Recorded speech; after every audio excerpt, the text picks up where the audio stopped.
Yeah, yeah, yeah. Mic check, mic check. 1, 2, 1, 2. We are back, baby. We are back. What's going on? I see Justin Mayan in the building, still in the building. What up, Mr. Mayan? How you doing? Hello, hello. Let's go, baby. We are here playing the Stanley Parable. No idea what's about to happen. All I know is I just gotta follow the rules, okay? That's all I know. Huh? Or not. All I know is I gotta follow the rules or not. One of the two, but we're gonna start this right at 7 o'clock. Current time, 7 o'clock. Right as it switches, I'm hitting it. That's how it's going down. That's how it is going down here. I don't know what's about to happen here, so we're gonna find out together, chat. Find out together.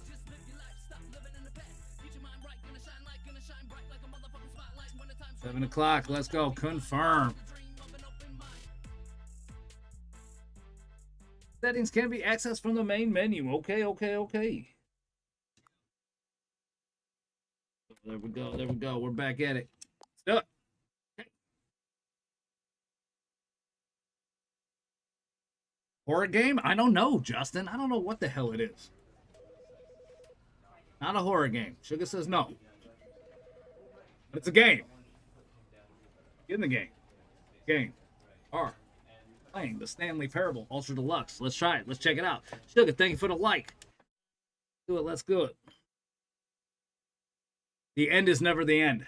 The end is never the end.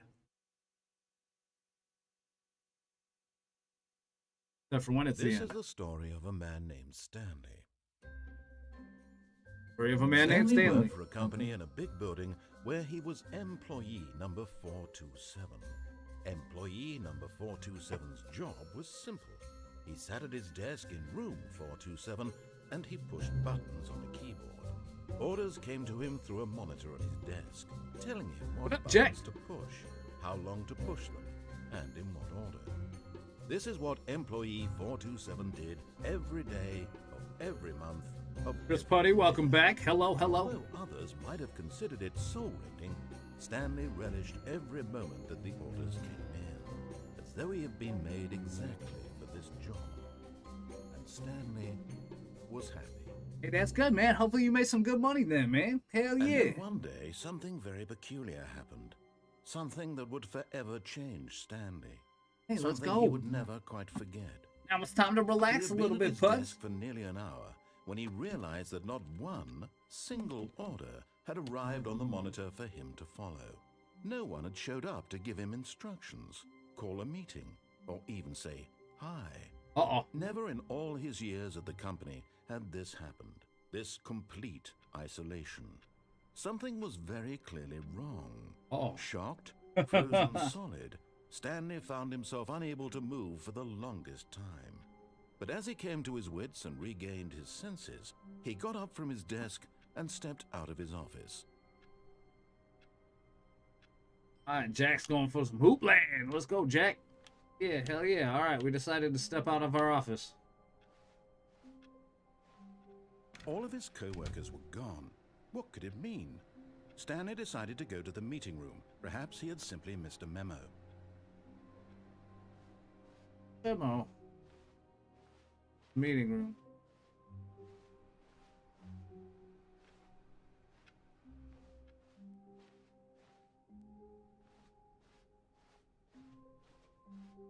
When Stanley came to a set of 2 open doors, he entered the door on his left. Fuck yeah, made 80 in tips tonight. Let's go. Still got to close up. First, got to take a token and de-stress, you know. A little de-stress. Xbox game? I think originally a PC game, but it's on Xbox now. Yet there was not a single person here either. Feeling a wave of disbelief, Stanley decided to go up to his boss's office, hoping he might find an answer there. Not alter without consulting. Wait forward. Idea. Slides to a shirt.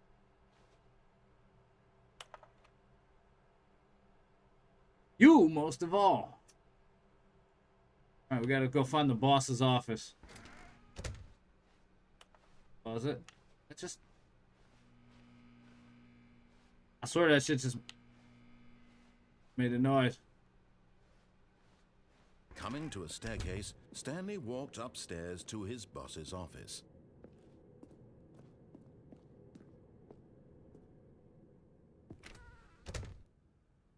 Okay, the door did close behind me, that's right. Stepping into his manager's office, Stanley was once again stunned to discover not an indication of any human life. Shocked, unraveled, Stanley wondered in disbelief who orchestrated this. What dark secret was being held from him? What is he could going not have on? known was that the keypad behind the boss's desk guarded the terrible truth that his boss had been keeping from him. And so the boss had assigned it an extra secret PIN number, 2845. But of course, Stanley couldn't possibly have known this.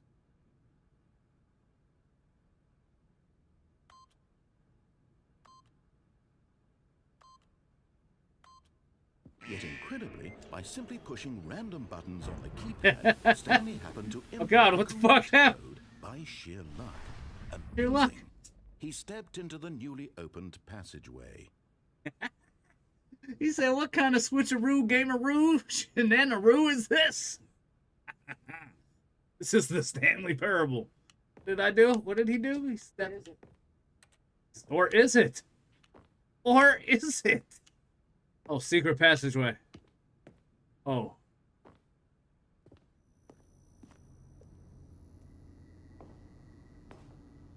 I have no idea what the fuck is going on here. None. Neither does Stanley. That's right. Oh god, that looks like a go that way. I missed what he said last. Go through the passage.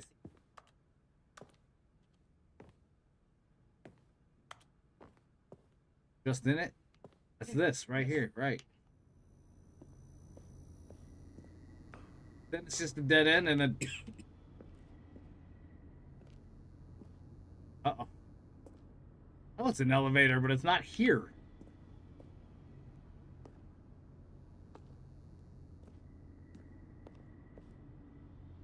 Okay. Oh. You just can't see it. Alright. Oh, here we go. He said this is a complete 180 from your usual games. Well, Kyla, I like 180s. 360s, 720s, back flipping roonies, switch kickadoonies. You know what I'm saying? Descending deeper into the Like building, all that. Stanley realized he felt a bit peculiar. It was a stirring of emotion in his chest, as though he felt more free to think for himself, to question the nature of his job. Why did he feel this now, when for years it had never occurred to him? This question would not go unanswered for long. Playing different shits. Oh, whoa!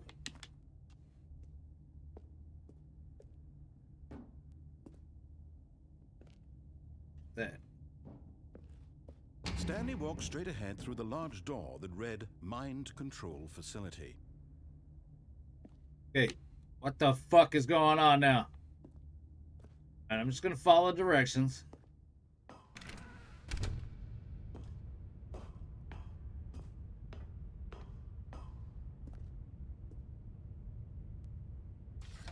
The lights rose on an enormous room packed with television screens. What horrible secret did this place hold? Stanley thought to himself. Did he have the strength to find out? I'm gonna try to. Inch.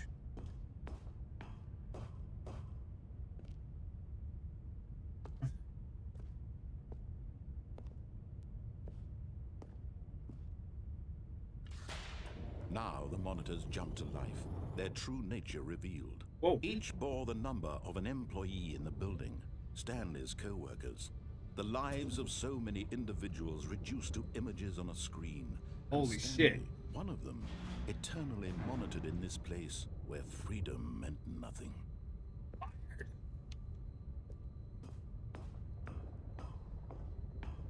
It's fucking wild. This mind control facility, it was too horrible to believe. It couldn't be true. Had Stanley really been under someone's control all this time? Was this the only reason he was happy with his boring job? That his emotions had been manipulated to accept it blindly?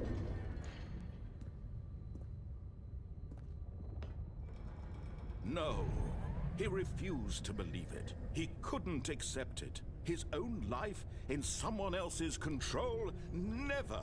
It was unthinkable, wasn't it? Was it even possible? Had he truly spent his entire life utterly blind to the world? But here was the proof. The heart of the operation. Controls labeled with emotions. Happy, or sad, or content. Walking, eating, working. All of it monitored and commanded from this very place. And as the cold reality of his past began to sink in, Stanley decided that this machinery would never again exert its terrible power over another human life. For he would dismantle the controls once and for all. Okay.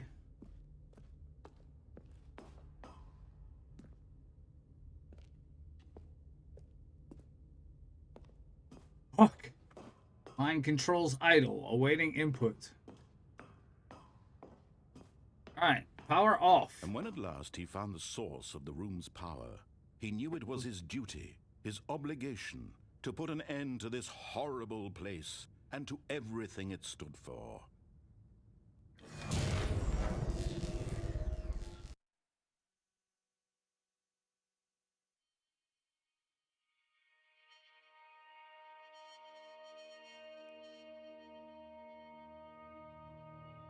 Blackness and a rising chill of uncertainty. Was it over? Yes! He had won! He had defeated the machine, unshackled himself from someone else's command. Freedom was mere moments away. And yet, even as the immense door slowly opened, Stanley reflected on how many puzzles still lay unsolved. Where had his co-workers gone? How had he been freed from the machine's grasp? What other mysteries did this strange building hold? But as sunlight streamed into the chamber, he realized none of this mattered to him, for it was not knowledge or even power that he had been seeking, but happiness. Perhaps his goal had not been to understand, but to let go. No longer would anyone tell him where to go, what to do, or how to feel. Whatever life he lives, it will be his. And that was all he needed to know. It was perhaps the only thing worth knowing. Stanley stepped through the open door.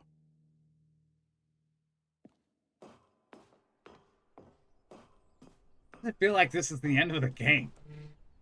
Stanley felt the cool breeze upon his skin, the feeling of liberation, the immense possibility of the new path before him.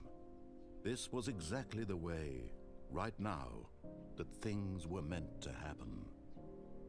And Stanley was happy.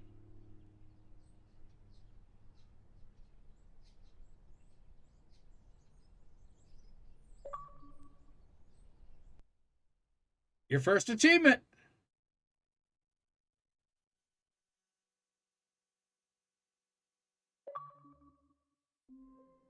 Beat the game. What the fuck?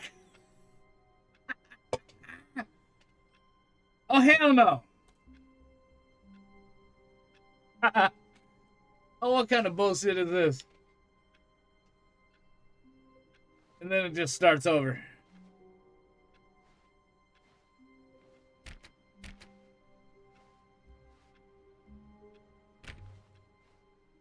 All of his co-workers were gone. What could it mean? Stanley decided to go to the meeting room. Perhaps he had simply missed a memo. What the fuck?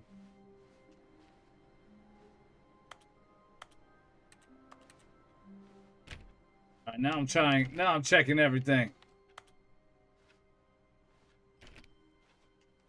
I told you.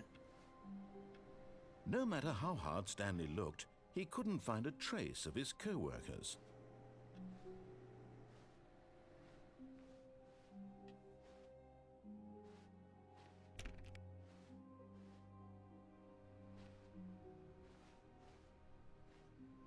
Oh, 420. Stanley went around touching every little thing in the office, but it didn't make a single difference, nor did it advance the story in any way. 415, 5 times.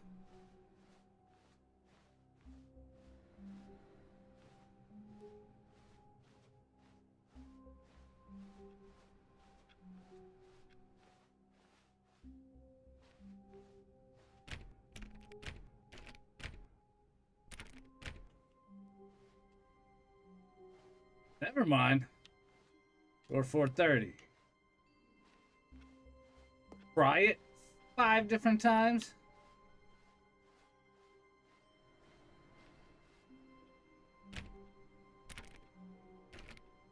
Oh, please. Are you really just doing this for the achievement? Click a door 5 times. Is that all that you think an achievement is worth? No, no, no, no. I can't just give these merits away for such little effort. A measly 5 clicks. Now, suppose you were to click the door 20 times. I would say that's the kind of effort that warrants recognition.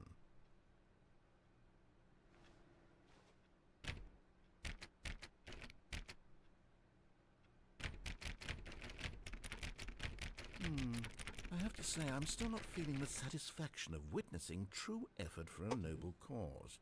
Perhaps 50 clicks will do it. Yes, almost certainly 50 clicks. Oh, Jesus Christ.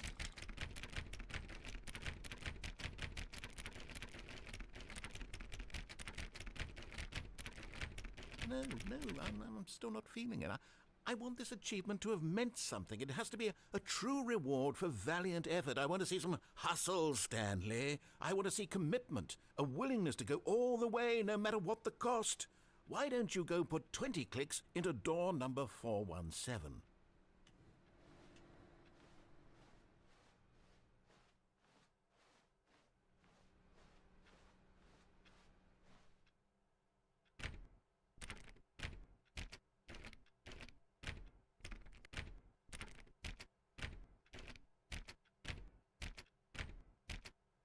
Oh, great. Now, go click a few times on door 437.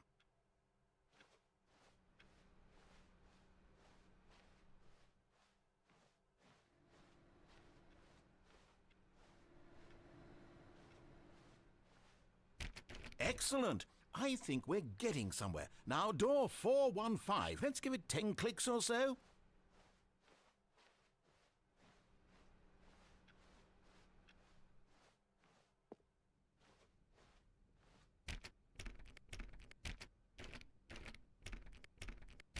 Now, back to door number 437.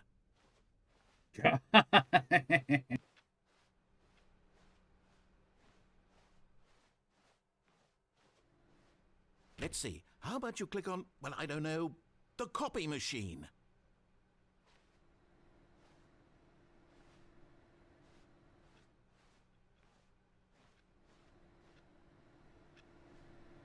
All right, back to room 417. I'm really feeling it now. I think we're getting somewhere.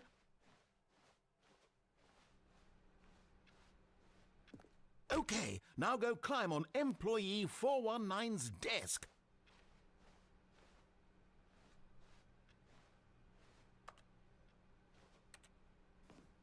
Yes! This is great! You're putting it all on the line, Stanley. I like that. All right, let's keep it up. Go give me a few clicks on door 416.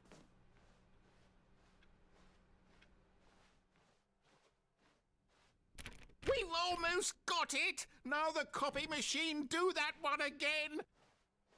Oh my goodness. Oh, this is funny. Fucking hilarious. Finish it off, Stanley! 5 clicks on door 430! Yes! We did it! Oh, wow. That felt amazing. Fuck You've yeah. really earned it, Stanley. Nothing could hold you back. Yes, I'm very proud of how far we've come today. Just think, only a few minutes ago, you believed an achievement was worth 5 little clicks. Really now, what were you thinking? I don't know what I was thinking. That's awesome. That was awesome. This game is fucking wild. Or is it? When Stanley came to a set of 2 open doors, he entered the... This was not the correct way to the meeting room, and Stanley knew it perfectly well. Perhaps he wanted to stop by the employee lounge first, just to admire it.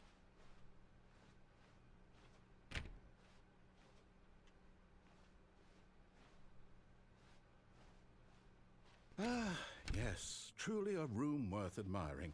It had really been worth the detour after all, just to spend a few moments here in this immaculate, beautifully constructed room. Stanley simply stood here, drinking it all in.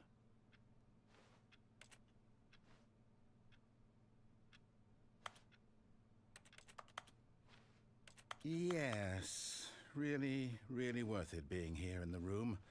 A room so utterly captivating that even though all your co-workers have mysteriously vanished, here you sit looking at these chairs and some paintings. Really worth it.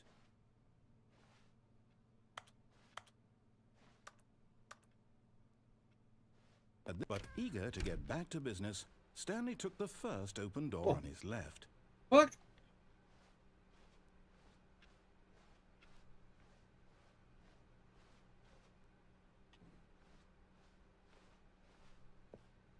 Stanley was so bad at following directions, it's incredible he wasn't fired years ago.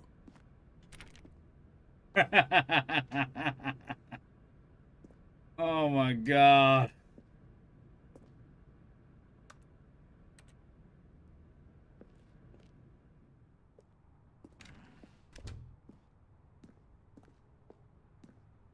Jump from the cargo lift while it is in motion. Penalty for misuse. $1,000. Jumping off the cargo lift, $5,000.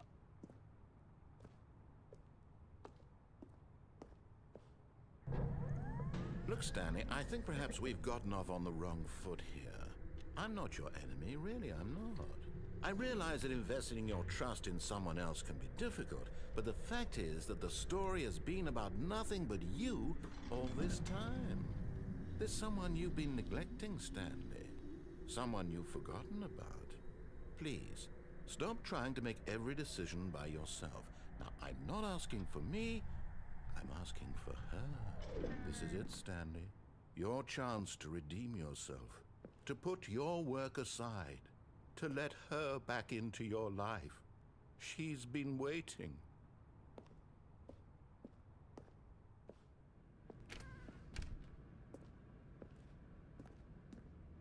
First, keep closing behind me.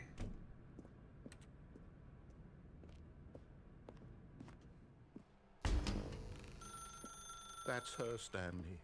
You need to be the one to do this. To reach out to her. If you can truly place your faith in another, then pick up the phone.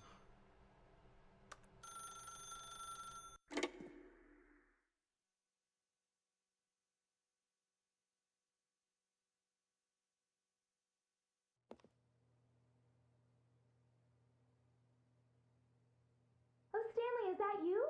Hold on, sweetie. Sorry to keep you waiting. I'm just pulling the bread out of the oven. All right. Okay, there we go. All right, now, I want you to come in and tell me all about your day. Oh, Gotcha. Oh, come on. Did you actually think you had a loving wife who'd want to commit their life to you? I'm trying to make a point here, Stanley. I'm trying to get you to see something. Come inside. Let me show you what's really going on here. This is a very sad story about the death of a man named Stanley.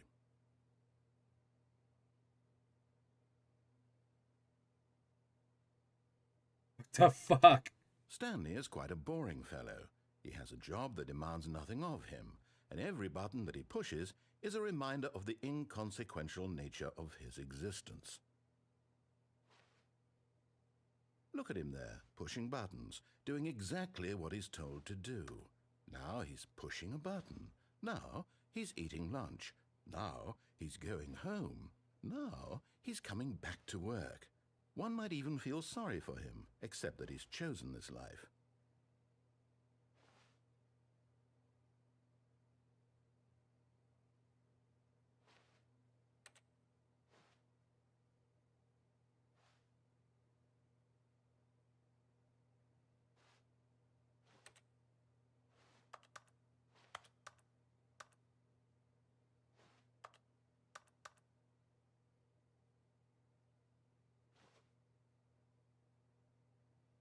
But in his mind, he can go on fantastic adventures. From behind his desk, Stanley dreamed of wild expeditions into the unknown, fantastic discoveries of new lands. It was wonderful. And each day that he returned to work was a reminder that none of it would ever happen to him.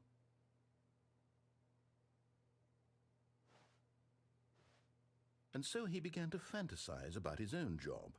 First, he imagined that one day while at work, he stepped up from his desk to realize that all of his co-workers, his boss, everyone in the building had suddenly vanished off the face of the earth. The thought excited him terribly. What the fuck is going on? So he went further. He imagined that he came to 2 open doors and that he could go through either. At last, choice. It barely even mattered what lay behind each door. The mere thought that his decisions would mean something was almost too wonderful to behold. Fucking stuck in this room.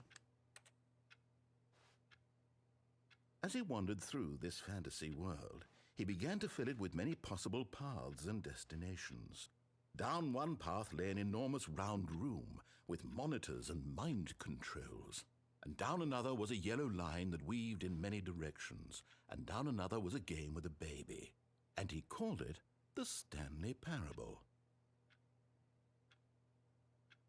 It was such a wonderful fantasy, and so in his head he relived it again, and then again, and again, over and over, wishing beyond hope that it would never end, that he might I'm always just stuck in this fucking feeling. room. Surely there's an answer down some new path, mustn't there be? Perhaps if he played just one more time. But there is no answer. How could there possibly be? In reality, all he's doing is pushing the same buttons he always has. Nothing has changed. The longer he spends here, the more invested he gets, the more he forgets which life is the real one. And I'm trying to tell him this, that in this world he can never be anything but an observer, that as long as he remains here, he's slowly killing himself. But he won't listen to me. He won't stop. Here, watch this. Stanley, the next time the screen asks you to push a button, do not do it.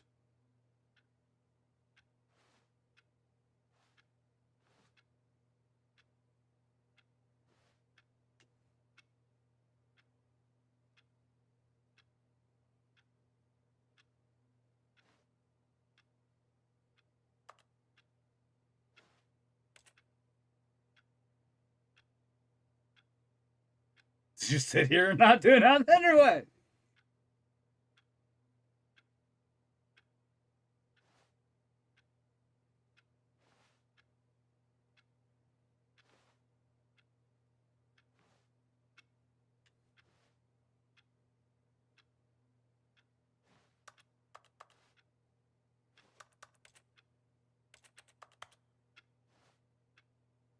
Yo, what the fuck?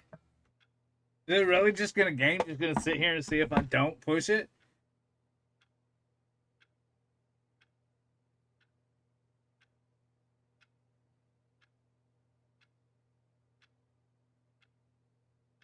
Wait, DSU against DU? Sound like a hell of a competition there.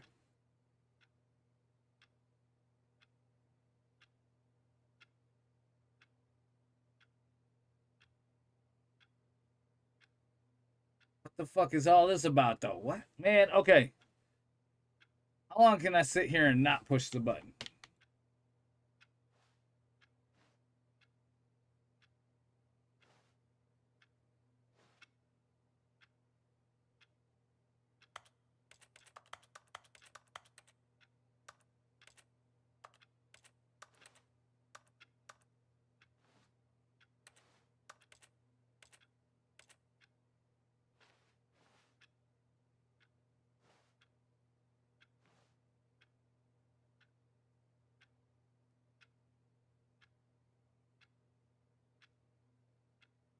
That's fucking mind-bending. Let the clock go to the 12 one more time just to see if anything happens. You see? Can he just not hear me? How can I tell him in a way that he'll understand that every second he remains here, he's electing to kill himself? How can I get him to see what I see? How can I make him look at himself? I suppose I can't, not in the way I want him to. But I don't make the rules. I simply play to my intended purpose, the same as Stanley. We're not so different, I suppose. I'll try once more to convey all this to him. I'm compelled to. I must. Perhaps, well, maybe this time he'll see. Maybe this time. And I tried again. And Stanley Please pushed die. a button. And I tried again. And Stanley pushed a button. And I tried.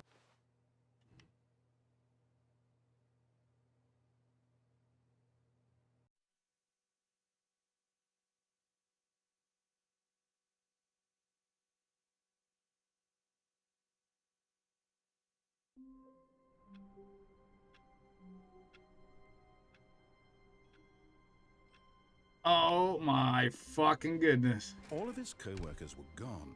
What could it mean? Stanley decided to go to the meeting room. Perhaps he had simply missed a memo.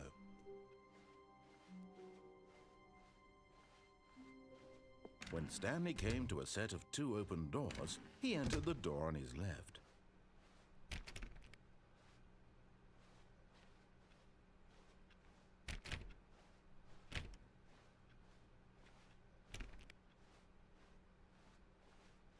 Yet there was not a single person here either. Feeling a wave of disbelief, Stanley decided to go up to his boss's office, hoping he might find an answer there. Help, I'm gonna post it. Stanley stepped into the broom closet, but there was nothing here, so he turned around and got back on track.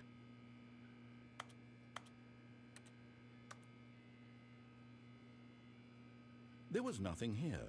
No choice to make, no path to follow, just an empty broom closet. No reason to still be here.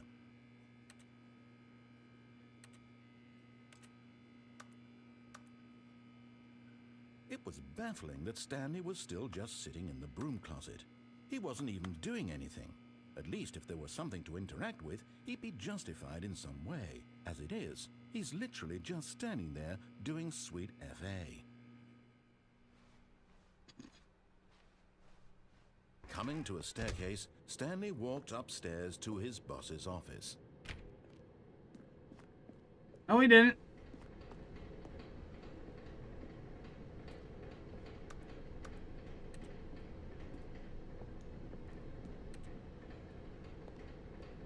But Stanley just couldn't do it.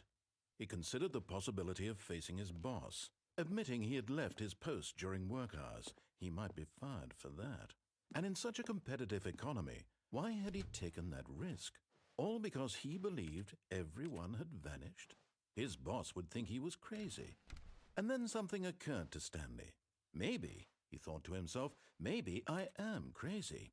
All of my co-workers blinking mysteriously out of existence in a single moment for no reason at all? None of it made any logical sense.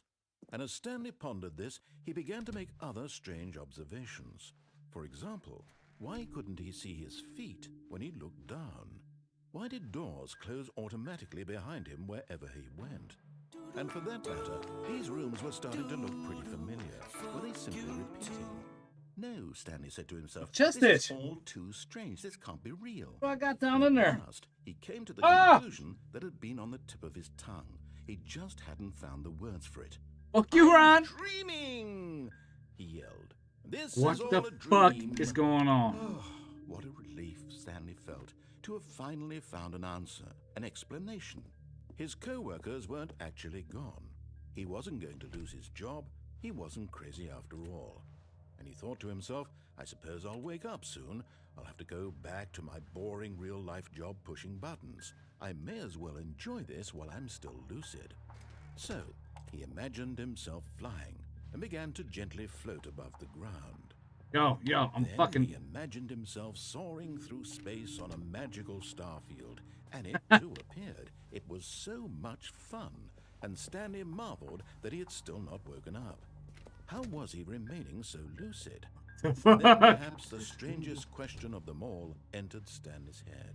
One he was amazed he hadn't asked himself sooner. Why is there a voice in my head dictating everything that I'm doing and thinking?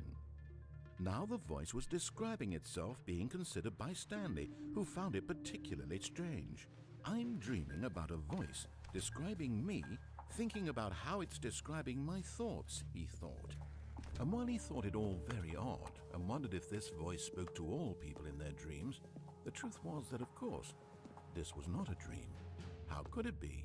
What Was the Stanley simply fuck? deceiving himself, believing that if he's asleep, he doesn't have to take responsibility for himself?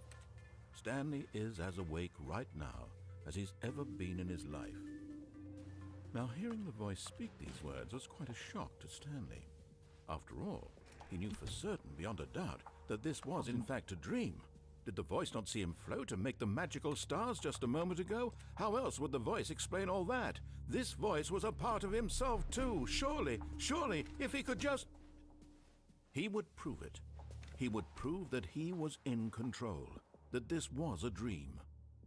So he closed his eyes gently, and he invited himself to wake up. He felt the cool weight of the blanket on his skin, the press of the mattress on his back, the fresh air of a world outside this one. Let me wake up, he thought to himself. I'm through with this dream. I wish it to be over. Let me go back to my job. Let me continue pushing the buttons. Please, it's all I want. I want my apartment, and my wife, and my job. All I want is my life exactly the way it's always been. My life is normal. I am normal. Everything Yo, will this be shit's fine. crazy, I man. am okay.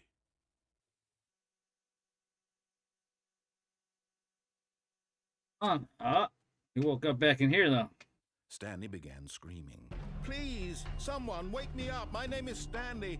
I have a boss. I have an office. I am real. Please, just someone tell me I am real. I must be real. I must be. Can anyone hear my voice? Who am I? Who am I?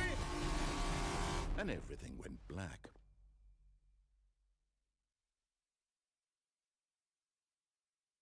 This is the story of a woman named Mariella. Mariella woke up on a day like any other. She arose, got dressed, gathered her belongings, and walked to her place of work. But on this particular day, her walk was interrupted by the body of a man who had stumbled through town talking and screaming to himself, and then collapsed dead on the sidewalk. And although she would soon turn to go call for an ambulance, for just a few brief moments she considered the strange man. He was obviously crazy, this much she knew. Everyone knows what crazy people look like. And in that moment, she thought to herself how lucky she was to be normal. I am sane. I am in control of my mind. I know what is real and what isn't. It was comforting to think this, and in a certain way, seeing this man made her feel better. But then she remembered the meeting she had scheduled for that day, the very important people whose impressions of her would affect her career, and by extension, the rest of her life. She had no time for this, so it was only a moment that she stood there, staring down at the body. And then she turned and ran. Gone. What the fuck? The end is never the end.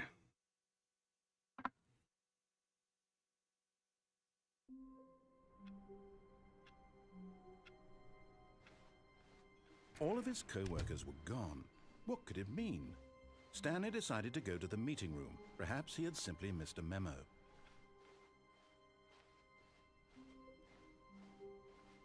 When Stanley came to a set of 2 open doors, he entered the door on his left.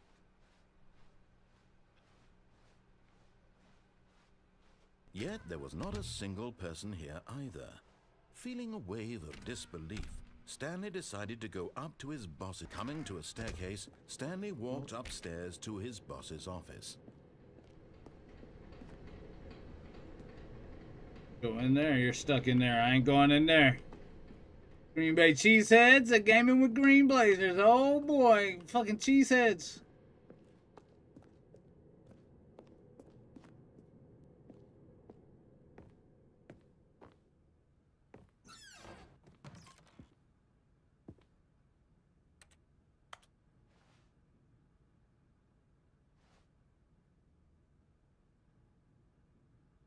Money in the morning, money in the evening, money for breakfast, money crisp.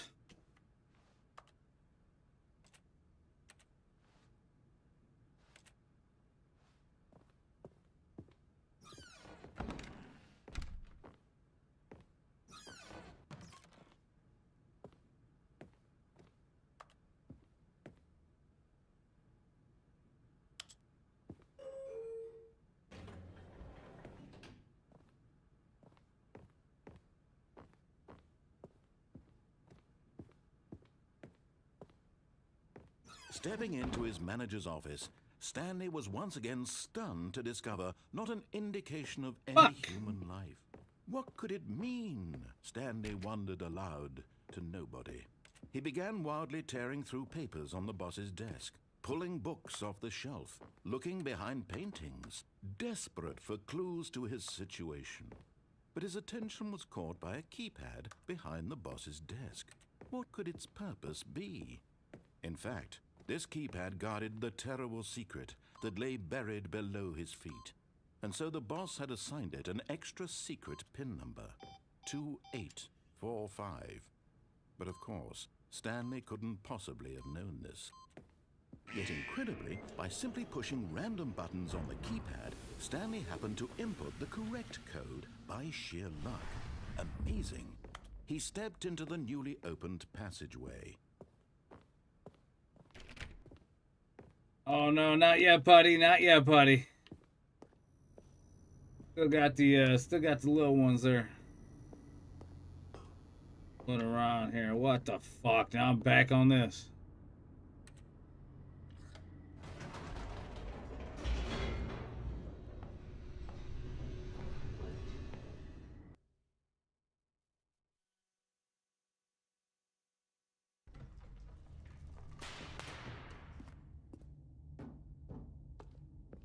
Stanley walked straight ahead through the large door that read Mind Control. No, he doesn't. Facility. Escape. Escape. Although this passageway had the word escape written on it, the truth was that at the end of this hall, Stanley would meet his violent There you go. Thank you, Puds. I appreciate it, man. You know what time it is. Let's go.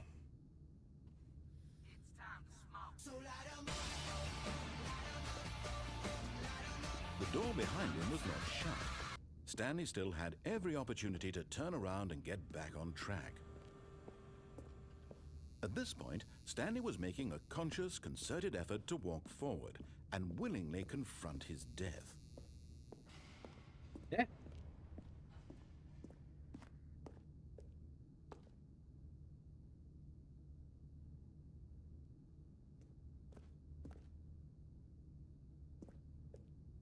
Okay.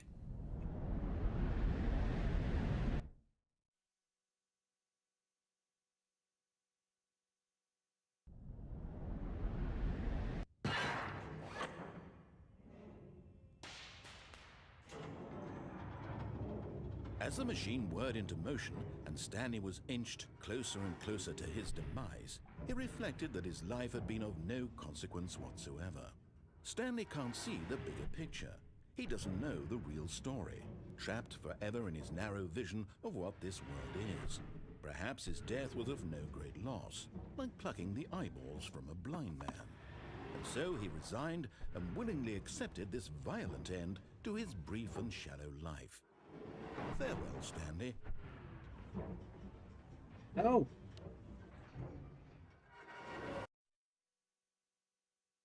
Farewell, Stanley, cried the narrator, as Stanley was led helplessly into the enormous metal jaws. In a single visceral instant, Stanley was obliterated as the machine crushed every bone in his body, killing him instantly. Look out!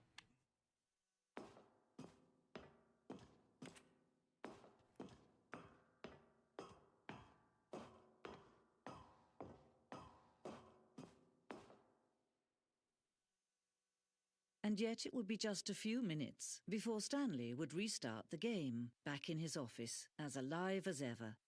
What exactly did the narrator think he was going to accomplish? When every path you can walk has been created for you long in advance, death becomes meaningless, making life the same. Do you see now? Do you see that Stanley was already dead from the moment he hit start?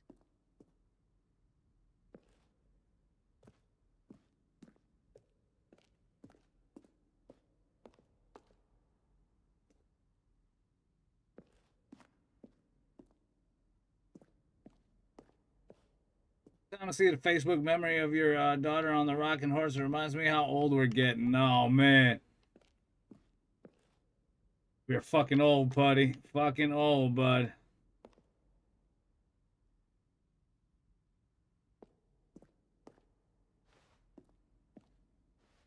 I'm saying, bro.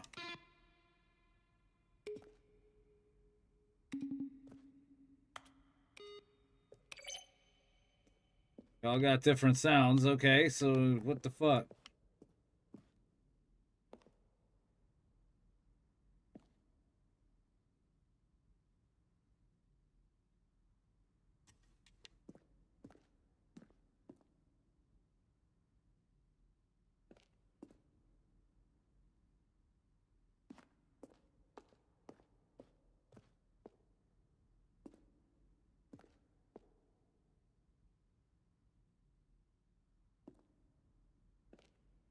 Back to cleaning and taking rips. Hell yeah.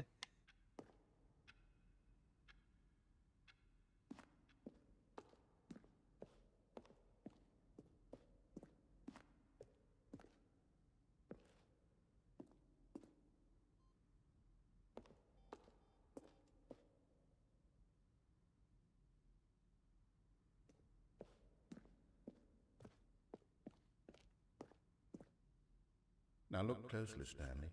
See how it's impossible for the player to do anything in this room? Perfect example of poor level design, textbook mistake. It's the kind of thing you'd pick up on intuitively if you had even the most fundamental understanding of good and bad game design. But of course, you being you, you'll probably spend the next hour trying to solve it. Here, I'm just going to make this easy on you. Stanley jumped in the river.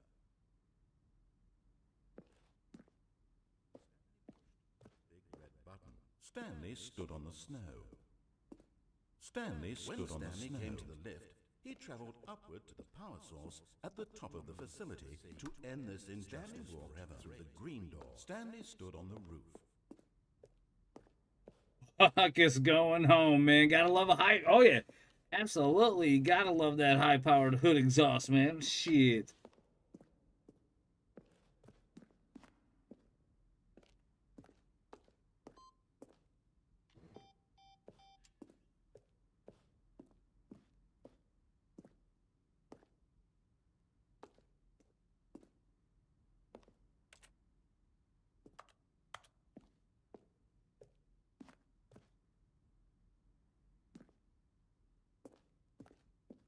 Need a Wisconsin city and team name.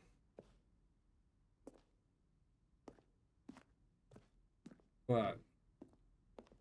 Rippin' Rippers. The Rippin' Rippers.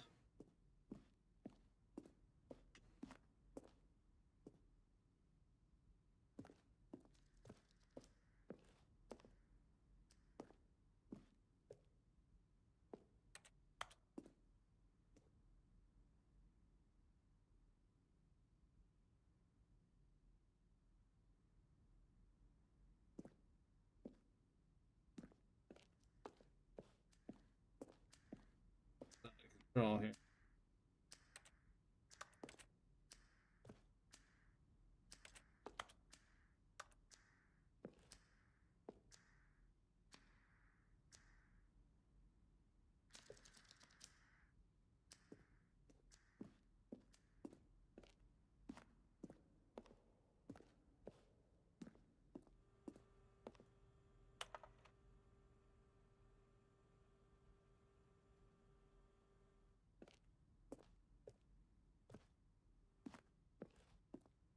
What in the absolute fuck is going on?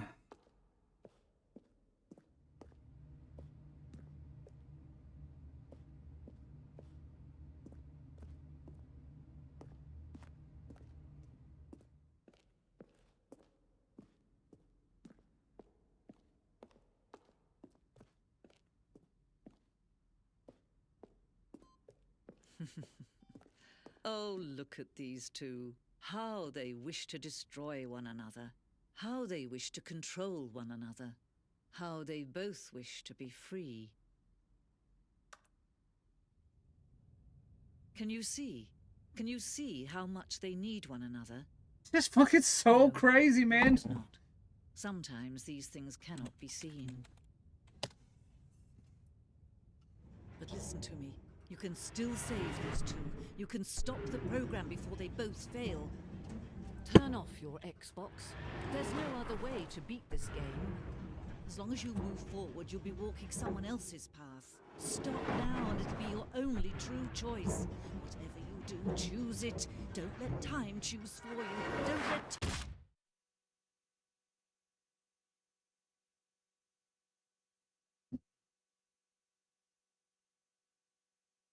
I got died again.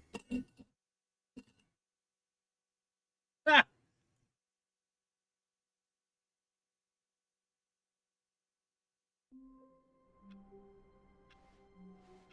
Already this was uncomfortable, and Stanley decided that as soon as he found a new space he felt safe in, that he would never leave it again in his life.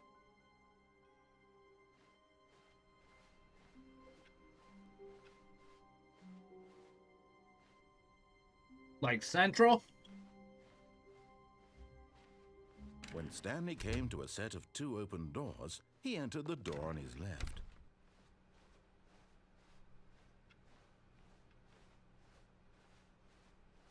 Yet there was not a single person here either. Feeling a wave of disbelief, Stanley decided to go up to his boss's office, hoping he might find an answer there.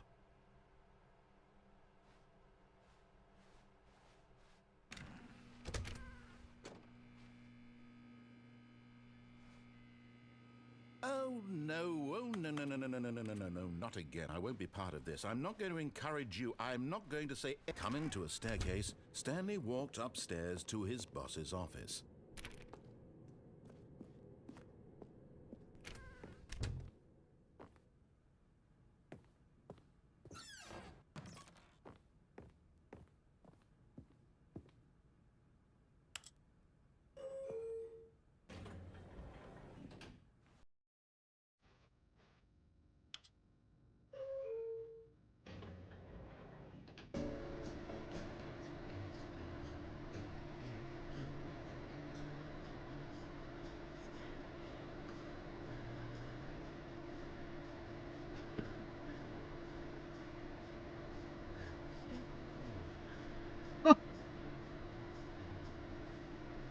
Bunch of water.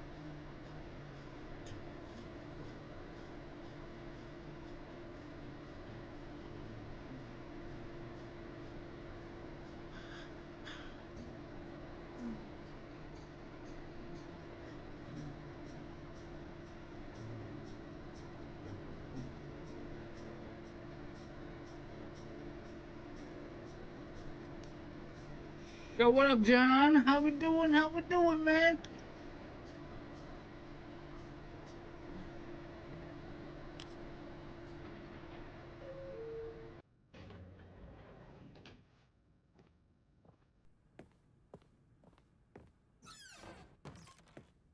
Yo, what the fuck?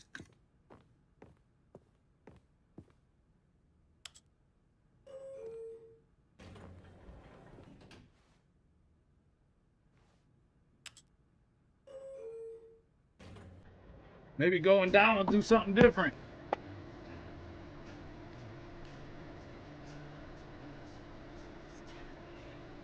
Let me know if something happens.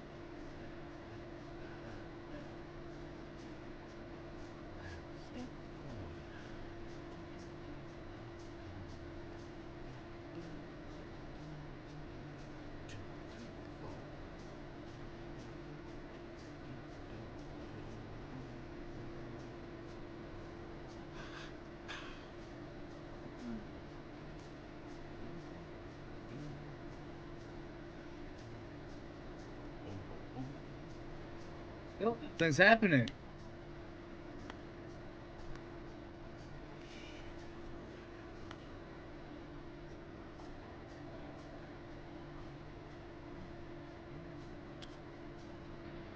Got a few things from Larry. Great pieces. Hell yeah, man. Same here. Same here.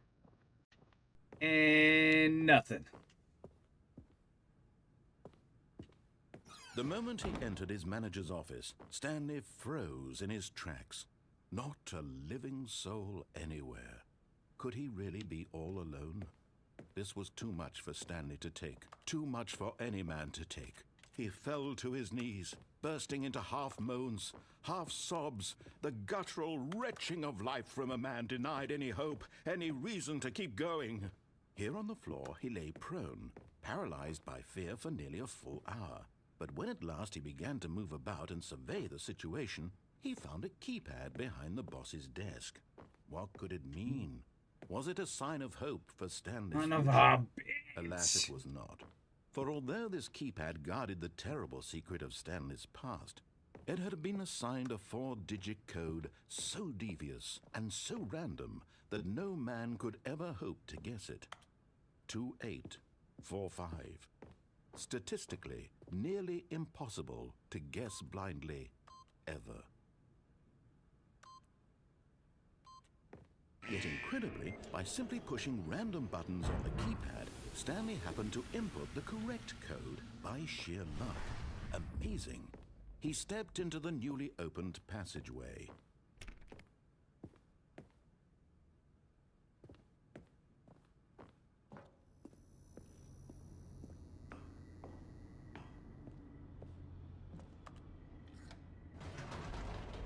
Oh my good god damn, man. Gotta be kidding me.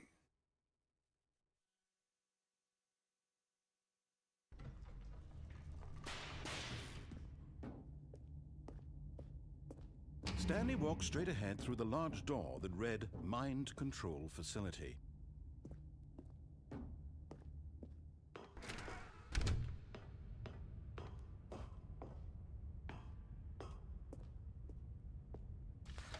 The lights rose on an enormous room packed with television screens. What horrible secret did this place hold? Stanley thought to himself. Did he have the strength to Back find up and out? running again? No, man, not at all. Just busy, busy, busy, bruh. Now the monitors jumped to life, their true nature Life. revealed. Each bore the number of an employee All over in the building, fucking country, you know? Stanley's co-workers. The lives of so many individuals reduced to images on a screen, and Stanley, one of them, eternally monitored in this place where freedom meant nothing. Hey, dude. This mind control facility, it was too horrible to believe. It couldn't be true. Had Stanley really been under someone's control all this time? Was this the only reason he was happy with his boring job? That his emotions had been manipulated to accept it blindly?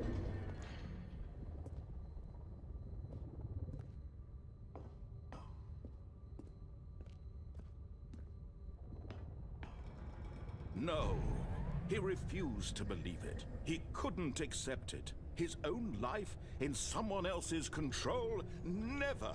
It was unthinkable. Yeah, absolutely. Wasn't it? Was it even possible? That man Had just he busy, truly busy, spent busy, his man. entire life utterly blind to the world? Jelly's got these guys, man, 24/7 fucking. When? But here was the proof. The heart of the operation. Ah. Controls labeled with emotions. Happy, or sad, or content. Walking, eating, working. All of it monitored and commanded from this very place. And as the cold reality of his past began to sink in, Stanley decided that this machinery would never again exert its terrible power over another human life. For he would dismantle the controls once and for all.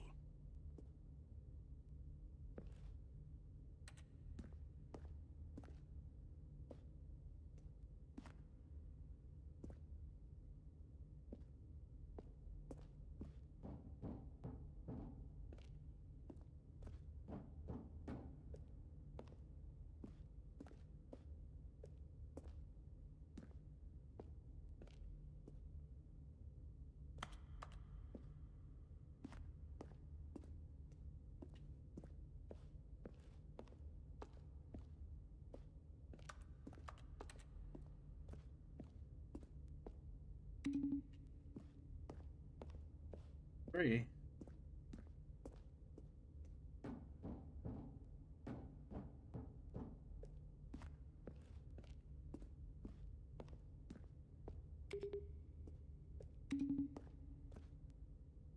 Two, 1, 2, 3 in here.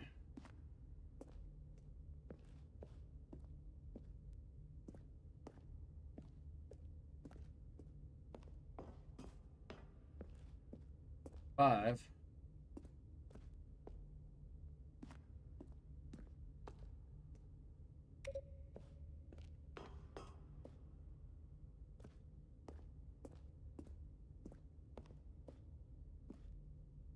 Four. We just gotta find out where 4 is. Maybe we can. Oh, is 4 up there? There. Some sort of secret code here. We'll go with 142. See it all over the place.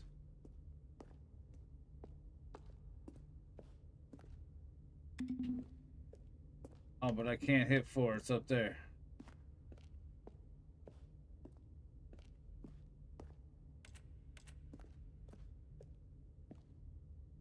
Five, 2, 1. Try 5, 2, 1.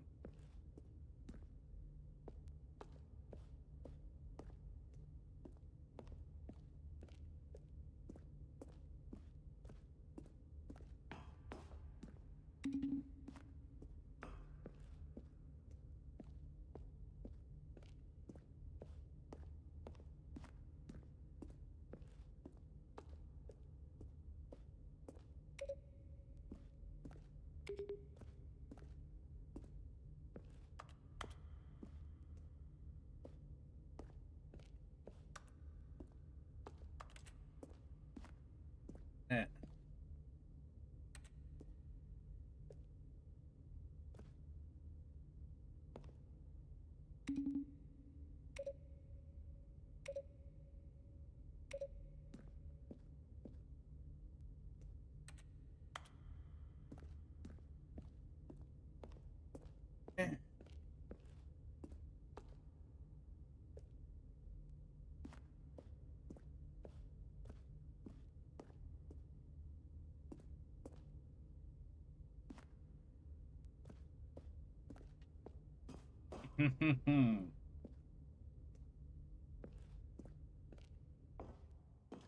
Door's gonna close once I walk in here.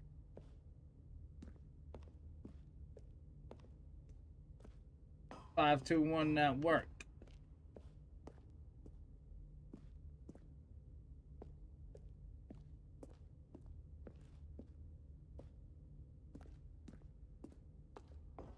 In there.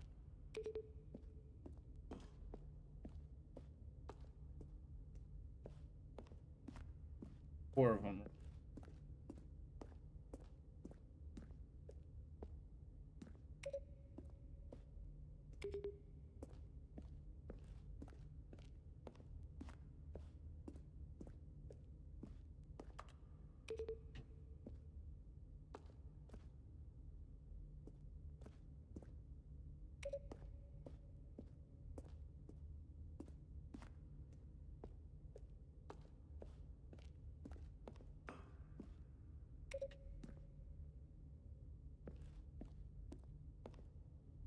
Not a fucking thing, man.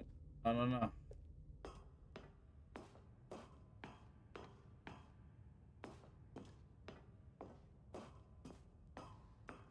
And when at last he found the source of the room's power, he...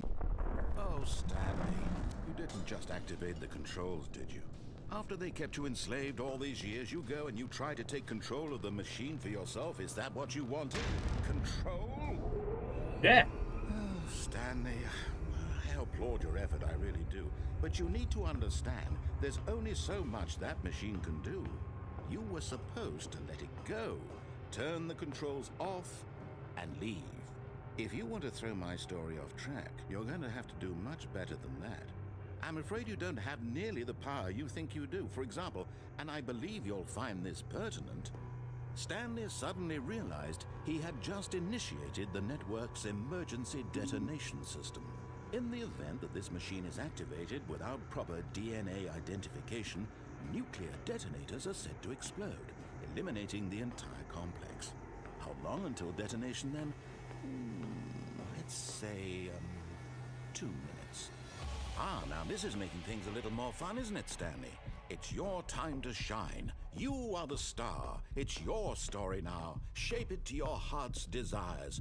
Oh, this is much better than what I had in mind. What a shame we have so little time left to enjoy it. Mere moments until the bomb goes off. But what precious moments each one of them. Door's open over there. More time to talk about you, about One's open me, too. where we're going, what all this means. I barely know where to start. What's that? You'd like to know where your co-workers are? A moment of solace before you're obliterated? All right, I'm in a good mood. You're gonna die anyway. I'll tell you exactly what happened to them. I erased them. I turned off the machine. I set you free. Of course, that was merely in this instance of the story. Sometimes when I tell it, I simply let you sit there in your office forever, pushing buttons endlessly and then dying alone. Other times, I let the office sink into the ground, swallowing everyone inside, or I let it burn to a crisp. I have to say this, though, this version of events has been rather amusing. Watching you try to make sense of everything and take back the control wrested away from you, it's quite rich. I almost hate to see it go. But I'm sure whatever I come up with on the next go-around will be even better.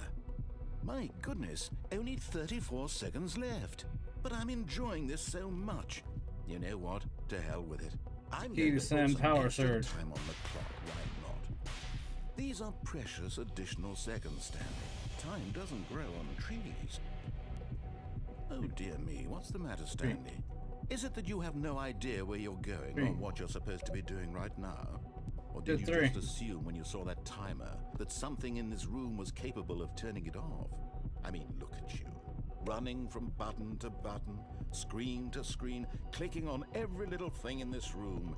These numbered buttons, no, these colored ones, or maybe this big red button, or this door. Everything, anything, something here will save me. Why would you think that, Stanley? That this video game can be beaten? Won? Solved? Do you have any idea what your purpose No idea what I'm doing. Stanley, you're in for quite a disappointment. But here's a spoiler for you. That timer isn't a catalyst to keep the action moving along. It's just seconds ticking away to your death. You're only still playing instead of watching a cutscene because I want to watch you for every moment that you're powerless. To see you made 3 attempts remaining. This is not a challenge. It's a tragedy. You wanted to control this world, that's fine. But I'm going to destroy it first, so you can't. Oh boy, I think I'm dead. Take a look at the clock, Stanley. That's 30 seconds you have left to struggle. 30 seconds until a big boom and then nothing. No ending here. Just you being blown to pieces. Boy, oh boy, I don't know what's going on here. Or will you let it go peacefully? Another choice. Make it count. Or don't. It's all the same to me. All a part of the joke.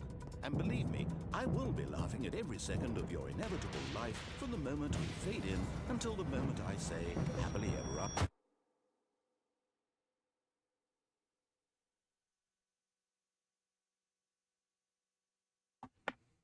Well, I think we just died again.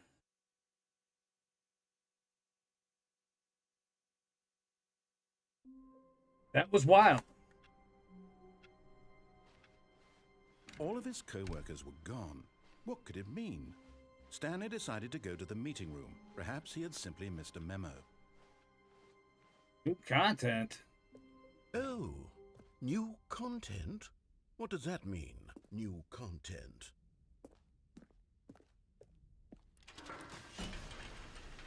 Not sure, but we're gonna find out.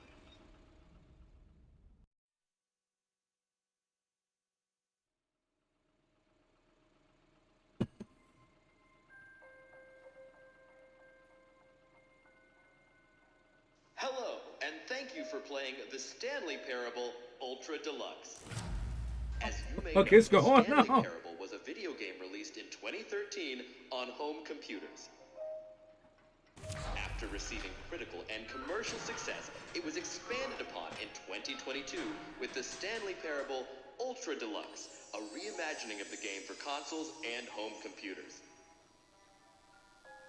The Stanley Parable Ultra Deluxe features exciting new content that broadens and expands the world of the Stanley Parable, delighting audiences the world over. Please, step inside and see what thrilling new adventures await in The Stanley Parable Ultra Deluxe. Oh, well, this sounds delightful. I'm very excited to see the thrilling new Ultra Deluxe content. Me too. A cutscene or something, but no, here we are. Okay, so far it's an elevator. Nothing special yet. Yeah, no, but just I'm walking sure to the it's elevator, just right? the beginning of a mesmerizing adventure. Game is fucking wild all over the place, and I have no idea what the fuck is going on. What's going on here? Should we be moving somewhere? Or, oh, there we go. All right, finally, at long last, it's on to the new content. I've never been more ready. Let's do it.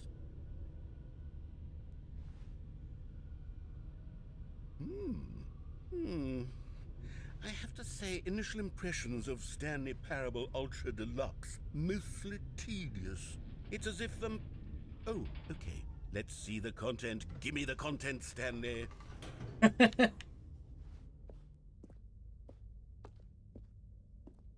All right.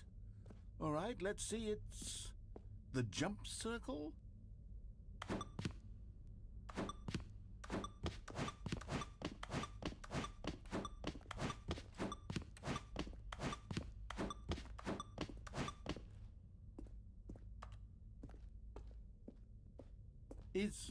Is that it?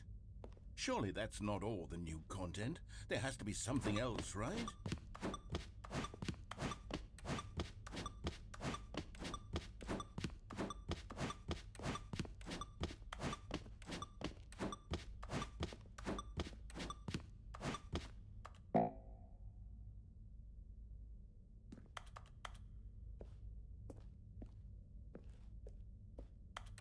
Just 0 jumps remaining. That's it, right?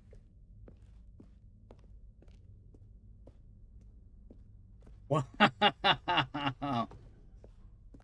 No way. Goodness. Another elevator. Stanley, I have to say, initial impressions of this game are not positive. It's just elevators and jumping. Is this what passes for exciting new content? If this is new content, then I could just read you the whole dictionary. There's 20 hours of new content right there. Hell, I could count to 30 trillion. You could put that on the box. The Stanley Parable Ultra Deluxe, now with over 1,000 hours of new content. And oh, wait. There's more. Very good. Yes. I knew there had to be something else. Let's see it. I'm ready for whatever it is. What could it be? Another jump circle?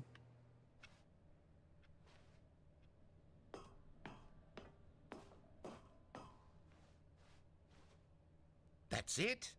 Oh, you've got to be kidding me. You see, Stanley? This is what happens when greedy video game developers with no respect for their fan base rush a cheap expansion to market for no reason other than to make an easy dollar. And don't get me started on the level of craftsmanship. Oh, that's man. gone into it. In fact, I'm looking right now at the game's achievements, and it's hard to believe one This of them shit's way actually too says, funny. Test achievement, please ignore. What quality assurance department signed off on this? I'm infuriated and I'm offended, and I intend to find these people on Twitter and hold them personally accountable. It's my fault, Stanley. I built up too much anticipation around the new content, I'm afraid. It could never have lived up to such expectations. If you're still with me, why don't we just reset the game, and we'll try to get back to what the Stanley Parable is really about. No Seriously. frills, no gimmicks. Just you and me having a great time together like always. What do you say, friend? Wow.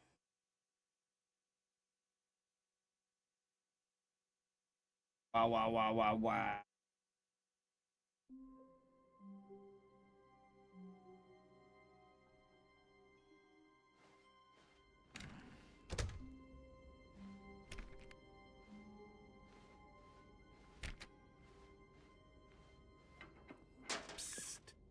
Stanley, come over here.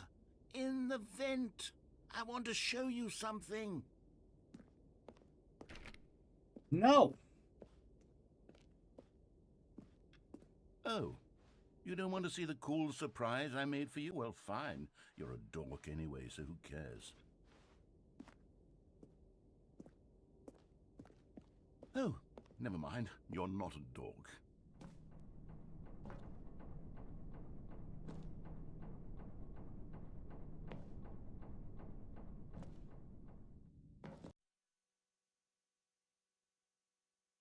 Not a dork.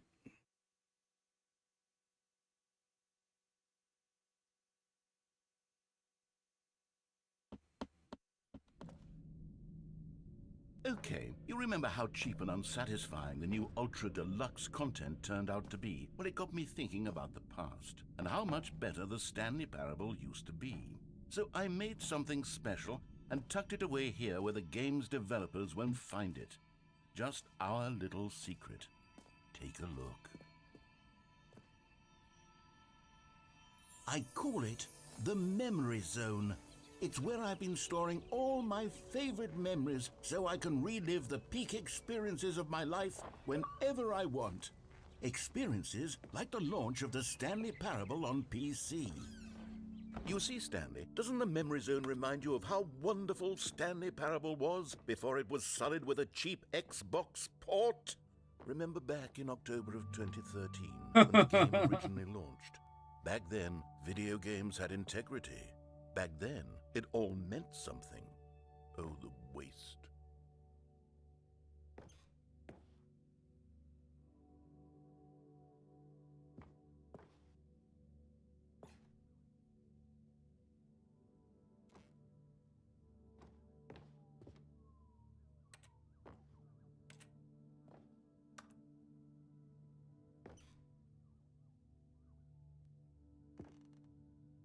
Fucking wild.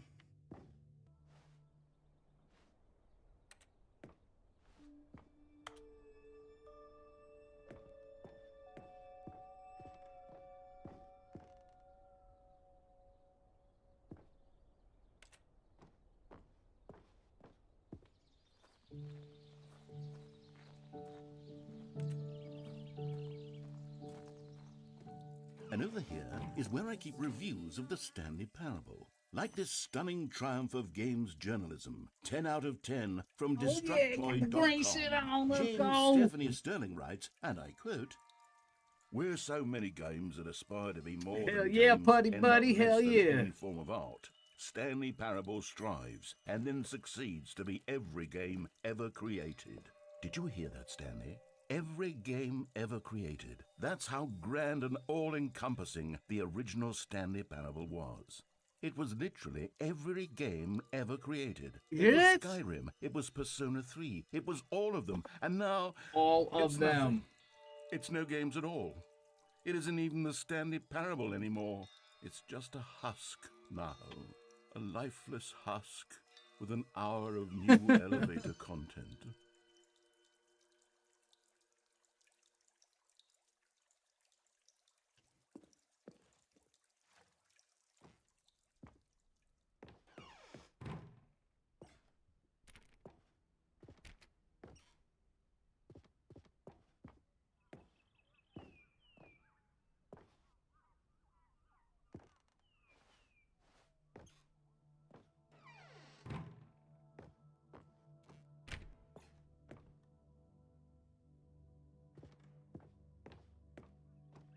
Here's another moving passage, this time from GameSpot.com.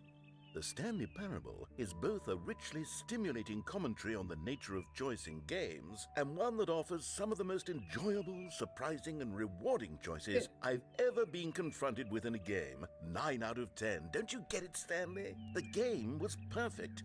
It didn't need anything else. It didn't need new content. All they had to do was transport it in pristine condition along to the Xbox. Boom, done. And they couldn't even do that. Couldn't resist the urge to go meddling with a beloved franchise.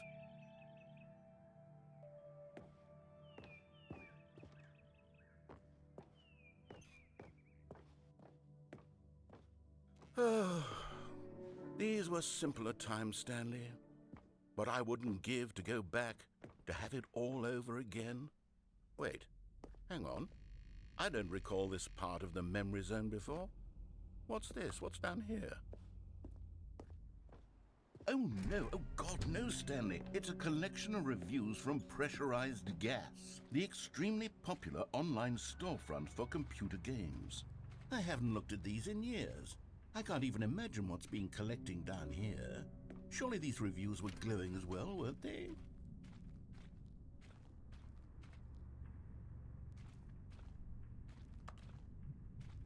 Oh, I'm sure. Honestly, I could not be bothered to play this game to full completion. The narrator is obnoxious and unfunny, with his humor and dialogue proving to be more irritating than entertaining. Unfunny! I'm not trying to be funny. Whoa! I'm trying to make a serious work of art. I suppose I could write up a handful of gags to insert into the Stanley Parable, but the game is already such a densely layered web of profound philosophical insights that I can't even imagine where I'd have the room to stick them.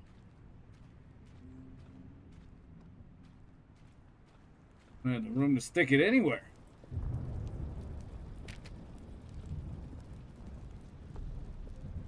Okay, let's see what this one says.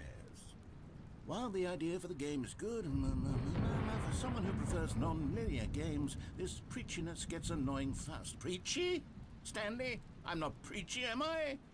You can tell me if I'm preachy. Honestly, you can. Oh, goodness. This is actually quite shocking for me. Well, to be honest, I had always thought of the game's dialogue as being rather terse to begin with. You can't know how much fluff I cut from the game to get it to feel as light and airy as it... Well, I always thought it did, but maybe it wasn't. Oh dear, what an awful memory to have to hold on to. These black marks on my otherwise unimpeachable track record. I feel like a failure, like I let these people down. Perhaps Say noodle chafe? Noodle chafe? Noodles chafe? What a name, what a name.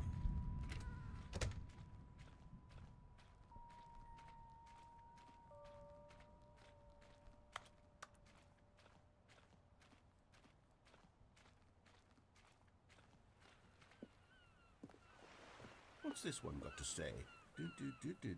Another non-recommended. Doing anything so the narrator can catch up with his long-winded explanations of what's happening. I wish there was a skip button. A skip button? Well, yes. Yes, I think we can do that. If I'm truly too preachy, then maybe letting you skip ahead for just a moment, surely it couldn't hurt. Not if it means we can strike these negative reviews from the record. Only positive reviews of the Stanley Parable. That's my motto today, and it's always been my motto. I'd do anything for the customer, Stanley. Yes, a skip button we shall have.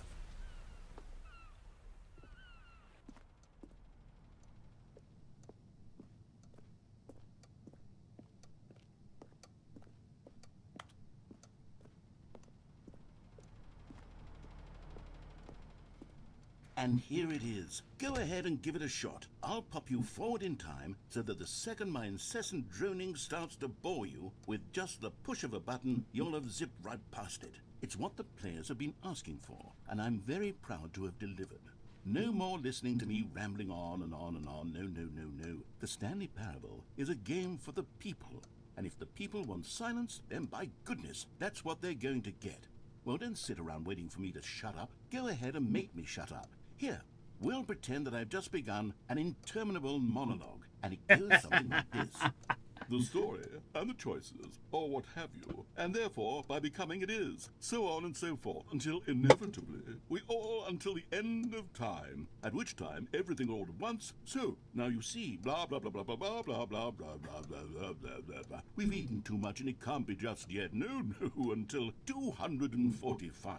Just gonna let him keep going. Working backwards, the deduction therefore becomes impossible to manufacture. It went on for nearly 10,000 years, until just yesterday, here and there, forward and back, and never a moment before lunchtime. It can't be. It's the only thing there is. How many billions left until so much more than forever ago? Which is why I say, the story, and the choices, or what have you. And therefore, by becoming it is. I So said just on gonna and so keep forth, repeating until it. inevitably, we Yo, what go up, Zach? until How the we end doing, of man? Thank you for the time, like, at bro. which time What's good? What's everything all good? at once. So, now you see, blah, blah, blah, blah, blah, blah, blah, blah, blah. All right, okay, goddamn, push it. Okay. Oh, you're back, you see. You were only frozen in time for a few minutes, but it was plenty of time for me to deliver a long, rambling monologue full of unnecessary verbal flourishes and lengthy ruminations on the nature of choice in video games. Of course, I happen to believe it was perhaps one of my more profound... Oh my god, he's just gonna keep Not fucking that, of talking. course, you need a description of it, but if I had to describe it, I'd say it was perhaps less of a rumination and more of a treatise. Or maybe a manifesto. Look, I'll outline it for you very... You really did catch me rambling on a bit, didn't you? But that's the power of the button. The minute I start to go off on a thoughtless display of self-absorption, it's right at your fingertips to go poof, and it's all over. Oh man, I this can't is wait great. to see what Cookie Nine will say about this, and whether they'll edit the Oh, rating of their thank you, pressurized baby. guest review, or at least change some of the wording, perhaps. To be honest, I don't even know if one can change their review in the first place. I guess I should become better educated on how exactly pressurized gas works. Perhaps that would have been a smart thing to check on before I went on about this whole exercise of making the skip button. Although I have to imagine that after seeing this exciting Bam, new sugar coming technology through at with a work, butter beer. surely whoever it is who runs pressurized gas Cheers, will baby, thank you. instantly run out and implement a new feature to make Butter it beer is possible where to it's at. edit Yo, one's Nathan review Manning, thank you merely for the because of this like on very the stream, man. situation. Yes, I think that's quite likely. Or perhaps they'll simply grant this particular user the ability to change their review so that the feature is not Dude, so widely good. used. Okay, Skip 'em welcome again. back, Stanley. Now, I should say that the amount of time the button has been skipping through is becoming longer and longer. That last one was, well, I want to say maybe 30, 45 minutes. It's not unendurable by any means, but it's, well, there's really only so much I can ramble on to myself about. I know, it's shocking, isn't it? Hey! But at any rate, I do suggest that we not press the button again. I think the skip button has been aptly demonstrated, and we can say goodbye to it and just... Wait, how do we get out of here? Where did the door go? Wasn't there a door that led into this room? I do feel quite certain that there was one here before. How else would we have gotten into the room in the first place? I don't think one can enter a room without a door of some sort, or a fucking window or door now? something like that. Do you see a window anywhere? A porthole? Oh A my sufficiently god. large crack in the wall? I'll take any of these. All I want is for us to move on and to please step away from the skip button, to go anywhere other than the skip button. There was a door here before, wasn't there?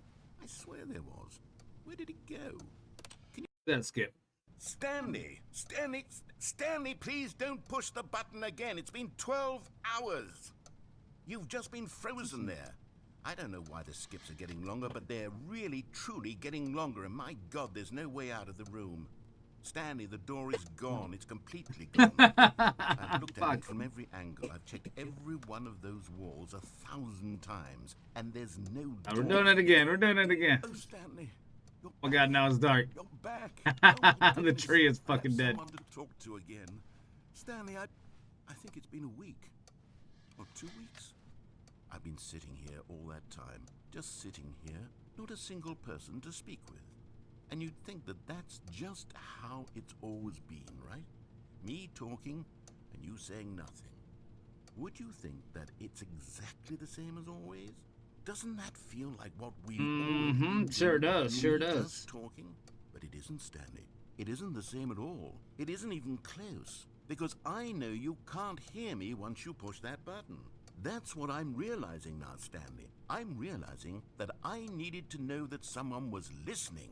I needed there to be a vessel through which my words were moving. It was the vessel I needed, Stanley. Not the outcomes, not the story. None of that matters anymore. I'll give it all up. I'll give up every branching path. I'll burn my story to the ground. One single thing I need, and God, I can see now that I need it more than anything, is to know that someone else is taking it in.